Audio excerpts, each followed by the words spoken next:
Hi friend, একটা কাকিমার দোকানে চলে আসলাম। এসে আগেও অনেকদিন খেয়েছি।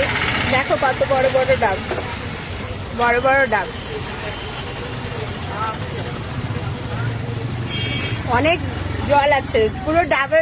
কাকিমা এদিকে আসো। কাকিমা তো হাতের পরে রেখে খুব সুন্দর ভাবে ডাবটা কাটলো, বাট আমি ছবি তুলতে পারলাম না, ভিডিও করতে পারলাম না, কারণ দা দেখাচ্ছি। কাকিমা হাই বলো, হাই হাই। অশোকনগর 3 নম্বরে গেছে কাকিমার দোকান। সবাই ডাব কাটতে চলে আসে। ভিডিও দেখা যাবে কি করে, ভিডিও করছি তো। বলছি তোমার ডাব কত করে? 75 টাকা। 75 টাকা করে কাকিমার ডাব। ছোট ছোটও আছে। এই যে তা আমি তো খুব ডাব ভালো খাই, আমি এখন ডাব খাচ্ছি। তোমরা সবাই কে কে খাবে চলে আসো।